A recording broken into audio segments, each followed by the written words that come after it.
Hey guys, I've been super neglectful in making a front yard video. So it's May the 15th.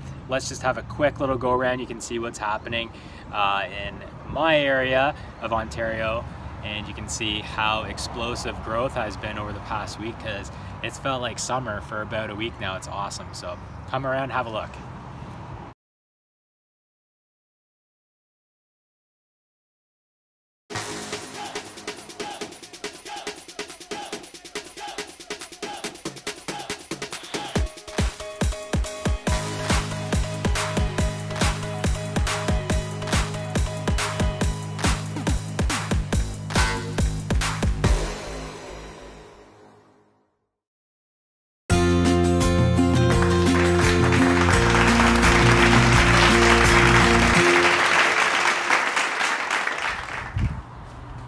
Okay, so we're gonna start on the south side of the yard. So over here you're gonna see two new plantings. So these are Pjm Rhododendrons, and I took the other rhododendrons out of the ground. They were pretty much done. They're a fancy variety of rhododendron that just really weren't happy in the spot, so I've replaced them. And typically if this bamboo is in the sun, it should be starting to shoot. It usually shoots around now, but I haven't seen any new canes coming up, but I did cut the old ones off because they were no more good. I've expanded the garden a little bit, so you can see that I've added mulching in this area and moved the boxwoods that were over in this section of the garden over here. They took a beating because it was their first winter in the ground and it was windy and dry. So anyways, I moved them over here, and I'm gonna need something to go in the middle, but I'm sure I'll find a plant at some point. And here is the American holly.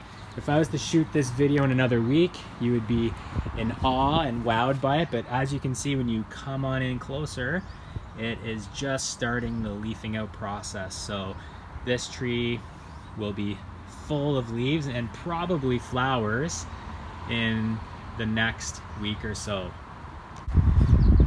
So at some point I'll take you back to the backyard so you can see what I've done there. So I ended up moving the Bracken's Brown Beauty Southern Magnolia, and I cut it down about half. It looked like about half of it was dead, and my hope is that this sort of 3-foot section will re-leaf out. So I've planted a couple more rhododendrons here in this spot, and moved the boxwood to where you saw. This is the giant Panda bamboo, which is actually starting to get kind of giant looking.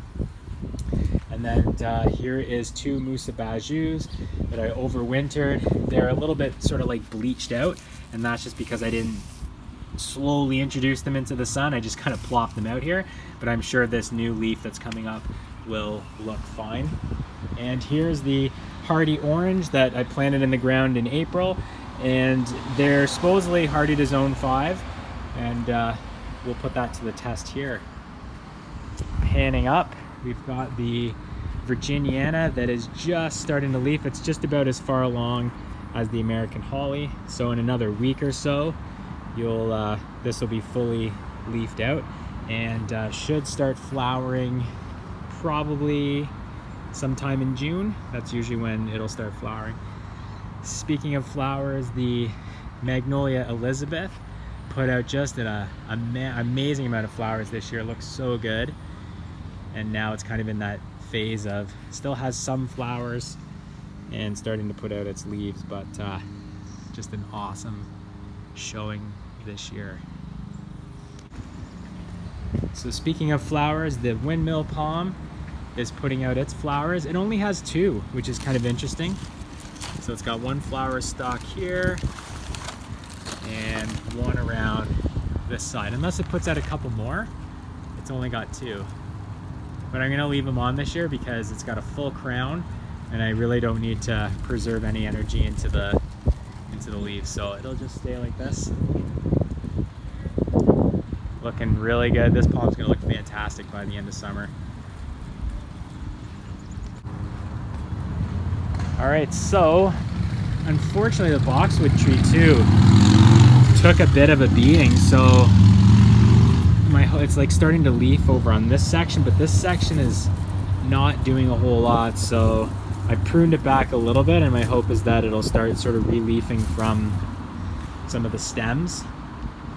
I don't know, this winter really sucked, just plain old suck. So, all right, let's move over here to the Mahonia, the leatherleaf Mahonia, and it looks dead, like it doesn't look good, but you know, I figured this was gonna happen. So you can see we've got new growth starting here, and definitely you can see down here we've got new growth, and if I look along the stems, like there's new growth.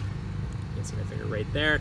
So I'm just gonna leave it for about another 2 weeks and see where it's gonna put new growth out of the stems, and then I'll prune back the dead sections. All right, so here's the Endless Summer Daphne. So you can see it's actually already starting to flower.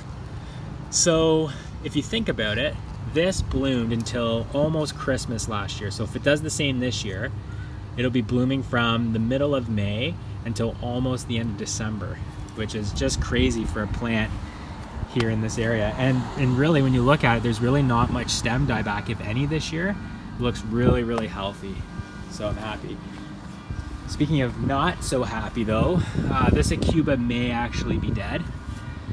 I'm really not seeing any viable buds at this point, and actually lots of decay. So I'm gonna leave it a little bit longer and then deal with it later on.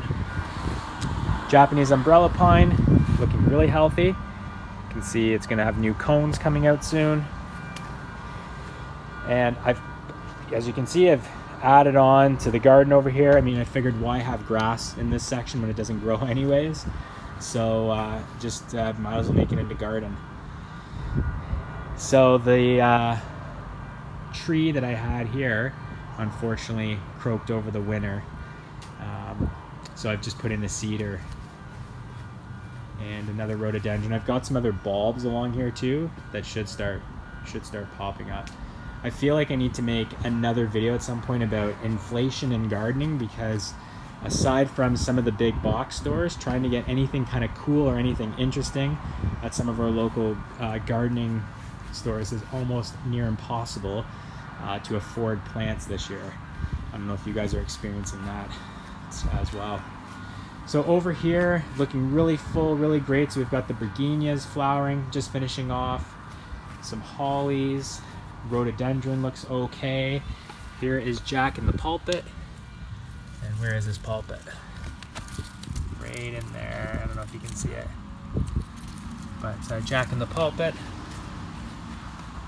Some more begonias and hollies. Got some pansies in here. I divided up some peonies. So I have some peonies here. This is the leatherleaf viburnum, putting out its new leaves and flowers. And I've got some hostas that I've started over there in that corner. That's it. That's what the side garden looks like now. And I'm gonna put more like perennials and things like that in here. So that's pretty much it for the tour, guys. I hope you enjoyed it. I'm gonna get into some more detail around some of the plants that I've been growing. I might go into some specific detail around some of them individually.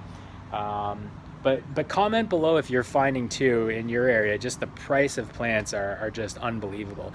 And truly, like, some of the only places where I can afford to get them right now is at big box stores. Plant prices have tripled or quadrupled on some of the interesting stuff that I was hoping to buy. But I guess that's just the way things are right now. Anyways, thanks guys. Take care and stay safe out there.